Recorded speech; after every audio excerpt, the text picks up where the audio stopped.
봄비가 내리는 새벽이었습니다. 박순자, 올해 65. 그녀는 창문 앞에 앉아 빗소리를 듣고 있었습니다. 빗소리는 예전에 남편이 자던 숨소리와 닮았습니다. 무겁고 고르고 그러다 갑자기 멈추는. 3년 전 남편은 그렇게 갔습니다. 자다가 말 한마디 없이. 그날 새벽도 이런 비가 내렸는지 기억이 나지 않았습니다. 기억이 나지 않는다는 게 이상했습니다. 그렇게 큰일이었는데. 하지만 충격이 너무 크면 오히려 주변 것들이 지워진다는 걸 순자는 나중에야 알았습니다. 기억이 스스로를 보호하는 방식이었습니다. 순자는 남편이 쓰던 머그컵에 물을 따랐습니다. 커피는 끊은 지 오래였지만 그 컵만큼은 버리지 못했습니다. 손잡이가 살짝 금이 갔고 그 금 사이로 옛날이 새어나오는 것 같았습니다. 남편은 이 컵으로 커피를 참 많이 마셨습니다. 아침마다 2잔. 의사가 한 잔으로 줄이라고 해도 2잔을 고집했습니다. 그게 낙이라고 했습니다. 순자는 그때마다 잔소리를 했습니다. 이제는 그 잔소리가 하고 싶었습니다. 핸드폰 화면이 켜졌습니다. 아들한테서 메시지가 왔습니다. 엄마, 또 새벽에 깨 있어요? 제발 병원 좀 가요. 수면제라도 받아오든지. 순자는 잠시 화면을 바라봤습니다. 아들은 좋은 사람이었습니다. 나쁜 아들이 아니었습니다. 그냥 멀리 있었습니다. 몸도 멀었고 마음도 조금 멀었습니다. 아버지가 떠난 뒤 한 달은 매일 전화를 했는데 이제는 일주일에 한두 번이었습니다. 그게 서운하다는 게 아니었습니다. 그냥 그렇다는 거였습니다. 사람은 자기 삶으로 돌아갑니다. 그게 맞는 일이었습니다. 순자는 답장을 보냈습니다. 나 괜찮아. 자, 괜찮지 않았습니다. 창밖에 빗줄기가 조금 굵어졌습니다. 순자는 컵을 2손으로 감쌌습니다. 따뜻했습니다. 물만 넣어도 따뜻했습니다. 오래된 컵은 온기를 잘 담았습니다.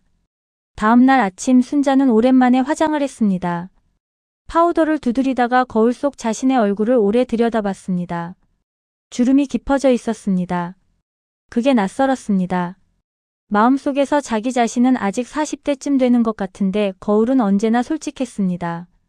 입술에 연한 분홍색 립스틱을 발랐습니다. 10년도 더 된 것이었습니다. 끝이 뭉툭해져 있었습니다. 마지막으로 바른 게 언제였는지 기억이 나지 않았습니다. 아마도 남편 칠순잔치 때였을 겁니다.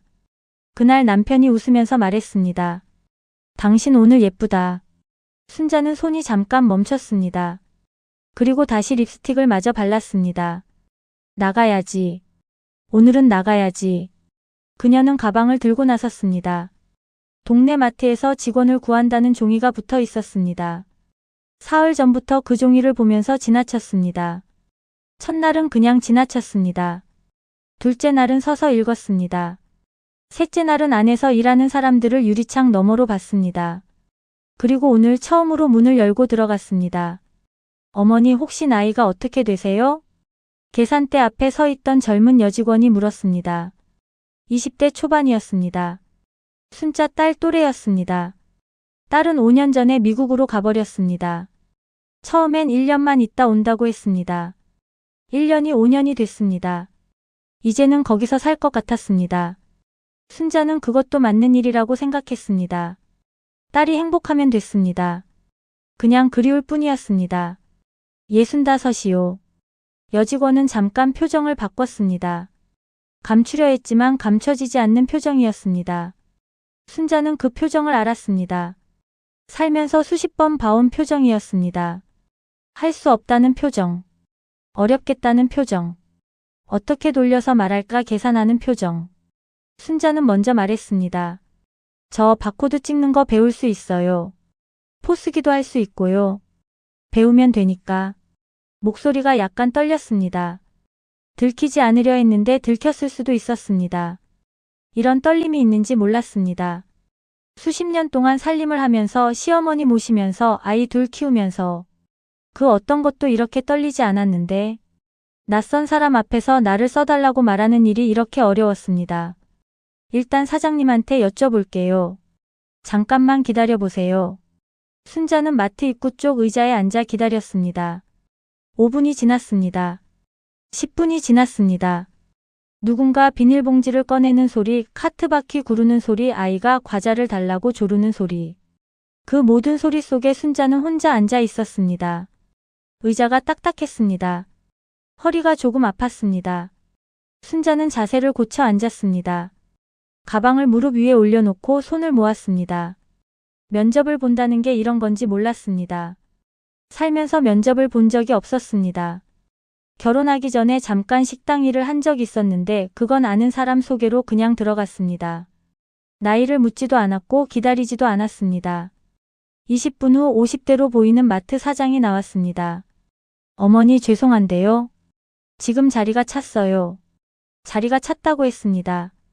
아까 분명히 종이에는 급구라고 써 있었습니다. 그 종이는 아직도 유리문에 붙어 있었습니다. 원장도 알고 순자도 알았습니다. 하지만 아무도 그 종이를 가리키지 않았습니다. 순자는 고개를 끄덕였습니다. 그리고 일어서서 나왔습니다. 문이 닫히고 봄비가 다시 내리기 시작했습니다. 우산을 안 가지고 나왔습니다. 버스 정류장 지붕 밑에 서서 순자는 남편 생각을 했습니다. 당신은 이럴 때 어떻게 했어요? 당신은 밖에서 이런 일 있으면 나한테 말도 안 하고 혼자 사귀고 집에 들어왔잖아요. 나는 몰랐어요. 당신이 그렇게 힘들었던 거. 이제는 알 것 같아요. 다음 날도 나갔습니다. 세탁소였습니다. 거기서도 나이를 물었고 거기서도 같은 표정을 봤습니다. 세탁소 주인은 그나마 친절했습니다. 미안하다고 했습니다. 진짜로 미안해하는 것 같기도 했습니다. 그게 오히려 더 오래 마음에 남았습니다. 무시하는 사람보다 미안해하는 사람 앞에서 더 작아지는 게 이상했습니다. 그 다음 날은 꽃집이었습니다. 꽃집 사장은 젊은 남자였는데 순자 얼굴을 보더니 대뜸 이렇게 말했습니다. 어머니, 솔직히 말씀드리면 꽃 들고 서 있으면 손님들이 할머니처럼 보인다고 안 오거든요. 이미지 때문에요. 이미지. 순자는 그 단어를 씹었습니다. 40해 동안 집안을 지키고 남편 병간호를 하고 자식들 대학까지 보냈는데 이미지 때문에 안 된다고. 그 말을 하는 청년은 나쁜 사람이 아니었습니다. 그냥 아직 세상이 좁은 사람이었습니다. 언젠가 자기도 누군가한테 그 말을 들을 날이 올 거라는 걸 모르는 사람이었습니다. 순자는 그냥 웃었습니다. 알겠어요. 수고해요. 그리고 나왔습니다. 꽃냄새가 등 뒤에서 났습니다. 좋은 냄새였습니다. 서러운 날의 좋은 냄새는 더 서럽게 만들었습니다. 집에 와서 밥을 차렸습니다. 혼자 먹는 밥상은 늘 너무 많이 차려집니다. 먹을 사람이 하나인데 손은 두 사람분을 기억하고 있으니까요. 오늘은 김치찌개를 끓였습니다. 남편이 좋아하던 찌개였습니다. 끓이면서 간을 보다가 이게 남편 생각에 끓이는 건지 내가 먹고 싶어서 끓이는 건지 알 수 없었습니다. 구분이 안 됐습니다. 50년 가까이 같이 살면 그렇게 됩니다. 내 것과 내 것이 섞여버립니다. 남편 몫의 빈자리를 보다가 숟가락을 내려놨습니다. 그리고 전화를 했습니다. 아들한테가 아니었습니다. 딸한테도 아니었습니다. 30년 전에 같이 부녀회했던 친구 정욱이한테였습니다. 정욱아, 나 어디 일자리 없을까? 진짜로. 전화기 너머로 잠깐 침묵이 흘렀습니다. 순자야, 너 진짜야? 응, 진짜야. 정욱이는 잠시 아무 말도 안 했습니다. 그러다 물었습니다. 아들이 알아? 아직. 그 아들이 가만히 있겠어? 그래서 아직 말 안 했지. 정욱이가 웃었습니다. 크게 웃었습니다. 그 웃음소리가 오랜만에 반가웠습니다. 정욱이는 항상 그랬습니다. 남들이 심각하게 받아들이는 걸 크게 웃어서 작게 만들어줬습니다. 알았어. 내가 좀 알아볼게. 마이너스. 이틀 후 정욱이가 연결해준 곳은 동네 경로당 옆에 있는 작은 도시락 공장이었습니다. 새벽 5시에 출근해서 오전 10시에 퇴근하는 일이었습니다. 반찬을 용기에 담고 뚜껑을 닫고 스티커를 붙이는 작업이었습니다. 면접은 5분이었습니다. 관리자가 손을 보더니 말했습니다. 손 튼튼하시겠어요. 오래 살림하셨나 봐요. 순자는 처음으로 살림한 게 자산이 된다는 말을 들었습니다. 50년 가까이 살림을 했는데 그게 스펙이 된 건 처음이었습니다. 빠르게 하셔야 해요. 라인이 멈추면 안 되니까요. 첫날은 라인을 3번 세웠습니다. 관리자가 한숨을 쉬었습니다. 그 한숨이 등에 꽂혔습니다. 하지만 순자는 고개를 숙이지 않았습니다. 배우면 된다고 했으니까. 배우면 되는 거니까. 옆에 서 있던 젊은 여자가 도와줬습니다. 말없이 순자 손을 잡아서 각도를 잡아줬습니다. 이름을 물어봤더니 민지라고 했습니다. 할머니, 손목을 이렇게 꺾으면 빨라져요. 할머니. 오랜만에 그 단어가 낯설게 들렸습니다. 순자는 자기가 할머니라는 걸 잊고 사는 사람이었습니다. 거울을 안 보면 잊을 수 있었습니다. 민지는 그 말을 나쁘게 한 게 아니었습니다. 그냥 자연스럽게 나온 말이었습니다. 그래서 더 자연스럽게 받아들일 수 있었습니다. 고마워요, 민지씨. 민지가 웃었습니다. 뭔가를 기대하거나 바라는 게 없는 웃음이었습니다. 그냥 웃었습니다. 그런 웃음이 세상에 아직 있다는 게 반가웠습니다. 일주일이 지났습니다. 2주일이 지났습니다. 손이 익어갔습니다. 라인을 세우지 않게 되었습니다. 새벽 4시 반이면 일어났습니다. 알람이 울리기 전에 눈이 떠졌습니다. 몸이 기억했습니다. 어둠 속에서 조용히 씻고 밥은 먹지 않고 따뜻한 물 한 잔만 마시고 나갔습니다. 골목이 아직 조용했습니다. 가로등이 켜져 있었습니다. 고양이 한 마리가 쓰레기 봉투 옆에 앉아 있었습니다. 순자와 그 고양이가 매일 아침 같은 시간에 마주쳤습니다. 말은 없었지만 서로 아는 사이가 됐습니다. 민지가 웃으면서 말했습니다. 할머니, 이제 저보다 빠른 것 같은데요? 순자는 웃었습니다. 오랜만에 입꼬리가 올라간 것 같았습니다. 거울 없이도 알 수 있었습니다. 볼에 뭔가가 당겨지는 느낌. 남편이 죽고 나서 잊어버렸던 근육이었습니다. 퇴근하고 집에 오면 몸이 무거웠습니다. 허리가 뻐근하고 손목이 얼얼했습니다. 계단을 오를 때 무릎이 말했습니다. 나 힘들어. 순자는 대답했습니다. 나도 알아. 그래도 올라가야지. 욕조에 들어가서 뜨거운 물을 틀면 그 통증들이 조금씩 풀렸습니다. 물이 어깨까지 차오를 때 눈을 감으면 하루가 지나갔다는 게 실감이 났습니다. 내가 오늘 하루를 살았다는 게. 그리고 이상한 일이 생겼습니다. 잠이 왔습니다. 남편이 간 뒤로 3년 동안 새벽에 깨서 천장을 보다가 나를 세웠는데 일을 시작하고 나서는 눕자마자 잠이 들었습니다. 몸이 지쳐야 마음도 쉰다는 걸 65에 처음 알았습니다. 아들이 전화를 했습니다. 엄마, 어디 일한다고요? 도시락 공장이요? 엄마 나이에 그런 데서 일하면 안 되잖아요. 내가 돈 보내줄게요. 됐어. 엄마. 됐다고. 짧은 침묵. 왜요?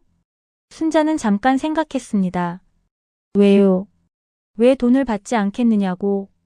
어떻게 설명할 수 있을까요?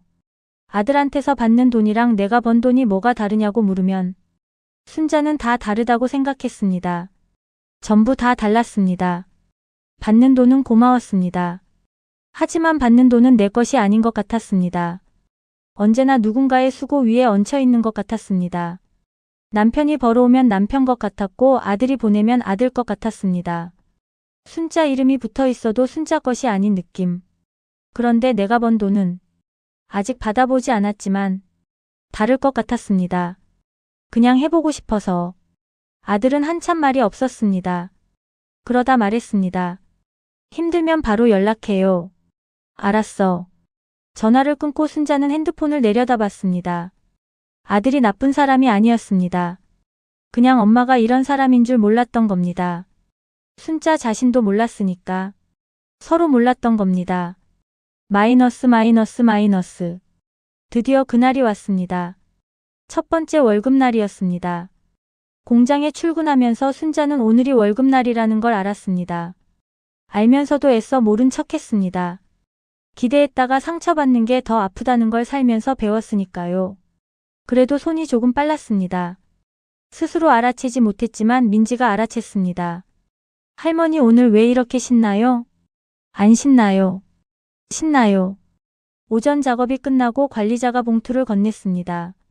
두툼하지 않았습니다. 편의점 알바보다도 적을 수 있었습니다. 순자는 봉투를 받아들고 화장실로 갔습니다. 문을 잠갔습니다. 봉투를 열었습니다. 돈을 꺼냈습니다. 5만원짜리 몇 장, 만원짜리 몇 장, 1000원짜리 몇 장. 세어봤습니다. 다 세고 나서 또 세어봤습니다. 그리고 울었습니다. 소리를 죽이고 울었습니다. 손으로 입을 막고 등을 벽에 기대고 바닥에 주저앉아서 65 평생 처음으로 제 손으로 번 돈이었습니다. 누가 준 게 아니었습니다. 아버지가 준 것도 남편이 준 것도 자식이 보내준 것도 아니었습니다. 새벽 5시에 일어나서 허리 굽혀서 손목 꺾어가며 내가 번 돈이었습니다. 남편한테 말하고 싶었습니다. 당신 나 오늘 월급 받았어. 나 일했어. 나 해냈어. 근데 전화를 할 수가 없었습니다. 그게 제일 서러웠습니다. 이 기쁨을 말할 사람이 없다는 것. 평생을 함께한 사람이 이 순간을 모른다는 것. 순자는 돈을 다시 봉투에 넣었습니다. 그리고 일어났습니다. 세수를 했습니다. 거울을 봤습니다. 눈이 부어 있었습니다. 그래도 괜찮았습니다. 문을 열고 나왔습니다. 민지가 보였습니다. 민지가 물었습니다. 할머니 눈이 왜 그래요? 순자는 잠깐 웃었습니다. 먼지 들어갔나 봐. 민지는 믿지 않는 얼굴로 웃었습니다. 오늘 뭐 드실 거예요? 집에 가서. 순자는 생각했습니다. 뭘 먹지? 처음 해보는 고민이었습니다. 평생 가족한테 맞춰 먹었습니다. 남편이 좋아하는 것, 아이들이 좋아하는 것. 내가 뭘 좋아하는지 생각해 본 적이 없었습니다. 돼지국밥. 먹고 싶었어. 순자는 혼자 국밥집에 들어갔습니다. 창가 자리에 앉았습니다. 주문을 했습니다. 국밥이 나왔습니다. 뚝배기에 김이 올라왔습니다. 순자는 숟가락을 들었습니다. 첫 숟가락을 먹었습니다. 뜨거웠습니다. 맛있었습니다. 창밖으로 저녁이 지고 있었습니다. 노을이 붉었습니다. 지나가는 사람들이 보였습니다. 빠른 사람, 느린 사람, 손을 잡은 사람, 혼자인 사람. 순자도 혼자였습니다. 하지만 오늘만큼은 그 혼자가 조금 달랐습니다. 가방 안에 봉투가 있었습니다. 내가 번 돈이 들어있는 봉투. 많지 않았습니다. 세상을 바꿀 돈은 아니었습니다. 하지만 순자의 무언가를 바꿨습니다. 이름 붙이기 어려운 무언가를. 국밥을 다 먹었습니다. 계산집으로 돌아오는 길 순자는 남편 산소가 있는 방향을 잠깐 바라봤습니다. 산은 어두워지고 있었습니다. 거기까지 걸어가기엔 밤이 너무 깊어졌습니다. 다음에 가야지. 다음에 가서 말해줘야지. 당신 나 잘 살고 있어. 울기도 하고 넘어지기도 하고 무시도 당하고. 그래도 잘 살고 있어. 현관문을 열고 들어갔습니다. 불을 켰습니다. 남편 머그컵이 보였습니다. 순자는 그 컵에 물을 따랐습니다. 그리고 소파에 앉았습니다. 봉투를 꺼내서 무릎 위에 올려놨습니다. 한참 그걸 바라봤습니다. 봉투는 그냥 종이였습니다. 하지만 종이가 아니었습니다. 65해의 어느 날 처음으로 박순자라는 사람이 세상에 자기 자리를 하나 만든 증거였습니다. 작은 자리였습니다. 새벽 5시짜리 자리였습니다. 그래도 자리였습니다. 텔레비전은 켜지 않았습니다. 소리가 없어도 괜찮았습니다. 빗소리도 없었습니다. 그냥 조용했습니다. 순자는 눈을 감았습니다. 숨을 한번 크게 쉬었습니다. 그리고 내쉬었습니다. 그 표정이 슬픈 건지 평온한 건지 아직 모르겠다는 건지 알 수 없는 표정이었습니다. 하지만 무너진 표정은 아니었습니다. 뭔가를 버티고 있는 표정이었습니다. 아니면 뭔가를 막 시작한 표정이었습니다. 화면은 천천히 어두워졌습니다. 끝나지 않은 이야기처럼. 했습니다. 처음으로 내 돈으로 밥을 샀습니다.